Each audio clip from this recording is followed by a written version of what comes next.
Alright. First thing I want to say is I just created a Facebook page, or whatever it's called, for this channel. Hopefully get the word out to more people. So I'll try and keep it maybe right here throughout the entire video, so you can just click on it and go to it. I'm also going to include links to news articles about Kelly Thomas's death and the aftermath and what's going on now, and to the video of his beating. I don't know what else to call it. Let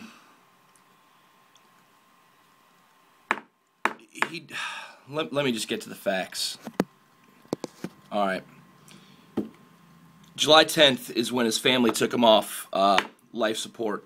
He was on it for, I believe, 5 days after the encounter, and I want to get all the information out because, you know, some of these agencies aren't giving you the entire story, because this is, you know, this is what 6, 7, 8, 9, you know, 9, 10 months old since the event happened. But it's back in the media now after the release of the video and everything, becoming viral, I guess. But he was a schizophrenic. He was homeless, and he was a schizophrenic, and everybody knew him, I guess. Everybody knew who the guy was. The police responded to a call about somebody trying to vandalize or break into cars, and the reports are a little bit different. Some people say he wasn't vandalizing, he was just trying to open cars up. Regardless, he shouldn't have been doing that. It's against the law.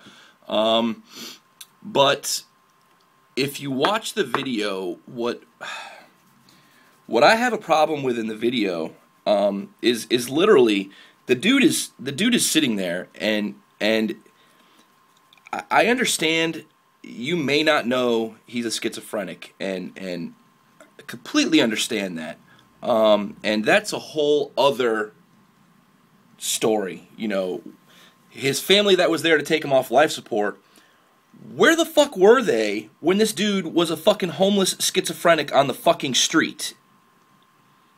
This is why I look at all sides to a story. I'm not just gonna fucking raise a banner and say, fuck you cops for killing him. No, where the fuck was the family?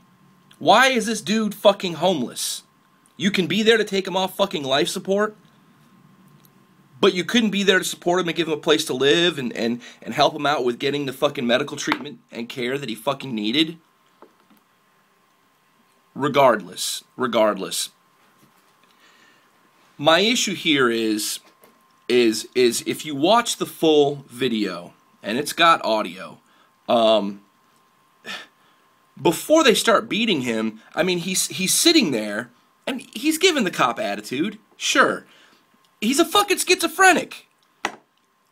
The cop literally puts on his fucking rubber gloves, makes a fist, and tells him he's gonna fucking beat him with it. What the fuck are you thinking? Protect and serve, right? I mean, what is that about? And then it gets into the typical scuffle where they're trying to cuff him and he doesn't want to comply. I completely agree. The dude did not want to comply. All these people reporting that, oh no, he was complying and he was being this and that. No, he wasn't. No, he was fighting the cops. It's clearly visible in the video. But I have other problems with this, okay? You tell the dude you're going to beat him. Do you expect him to comply? I don't understand. I don't understand how you can fucking say that to a dude and then expect him to comply. Here's my other problems. Was it like 6 motherfucking dudes? I mean, people just kept fucking rolling in the video and just jumping on the fucking dog pile. You know, oh, let me get in there, let me get in there. The cop tasered him in the face multiple fucking times. Can you imagine getting tasered in the face multiple times? Can you imagine getting beaten with a baton in your ribs? Far as I understood, baton, elbow to shoulder, kneecap to fucking hip. That's really the only places you can hit somebody with a fucking baton. Far as I understand. I know I'm not a police officer, but what the fuck do I know? Because if you hit him anywhere else, you can fucking break bones. Which he had multiple fucking bones broken. I want to get down to his injuries here. 6 cops? More? You can't handle one fucking dude? Jesus Christ. I want to read this. The cause of death was sorry, I'm pretty fucking hyper right now. The cause of death was asphyxia caused by mechanical chest compression with blunt cranial facial injuries sustained during physical altercation with law enforcement. He said Thomas died because of the force of the officers put on his chest, which made it impossible for him to breathe. This caused Thomas to become unconscious. Then he slipped into a coma and died when taken off life support 5 days later. The coroner also said the injuries to his face and his head contributed to his death. Also contributing to his death were brain injuries, facial and rib fractures, and the extensive bruising and abrasions he suffered during the beating, which left him lying in a growing pool of blood. The toxicology report shows that Thomas had no illicit drugs or alcohol in his system.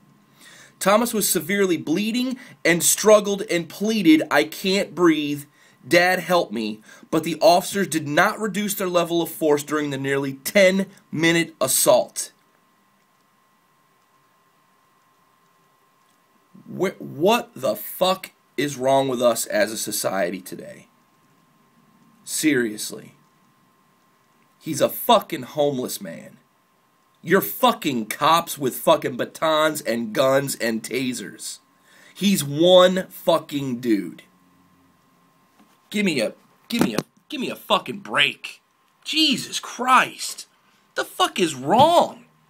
And I waited. You know, this first came out, and I was like, just like I've waited on a couple other things, because I'm going to do a couple more rant videos today. I waited to see if there was going to be more information on the other side of the cops. The cops fucking lied right away. They said that there were 2 cops that had broken bones. It was a fucking lie. They didn't. None of the cops were injured. None of them. 2 of them are being charged right now, and they're looking to bring charges to a 3rd one. I'm going to have all these links so you can read this shit for yourself. These cops should be fucking tried and convicted and thrown in fucking jail. End of story. When the EMTs showed up, the EMT stated that he was told, hey, look at these cops, look at their abrasions, and he was never even told about Kelly Thomas until after the cops were taken care of, if that report is true. If it's true, are you fucking kidding me? You tasered him in his face. You beat him with a baton in the head and ribs. You fucking gave him cranial fractures, but let's take care of these fucking cops' cuts and bruises first.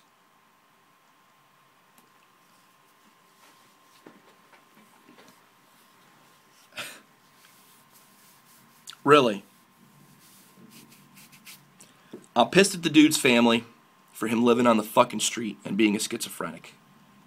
And I'm pissed at the fucking cops for not doing their fucking job. For threatening this man from the fucking get-go and then beating him into a coma, which caused him to fucking die when taken off life support.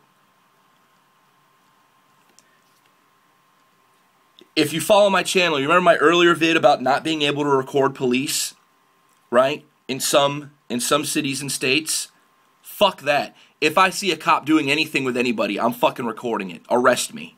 This is outrageous. There have been numerous reports that I could go into, and you can look up for yourself, where cops blatantly fucking lied about incidents when they didn't know they were being recorded by somebody else.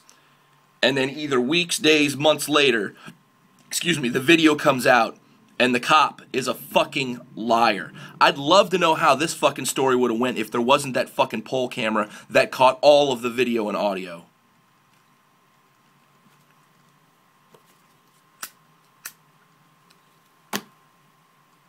Rant over.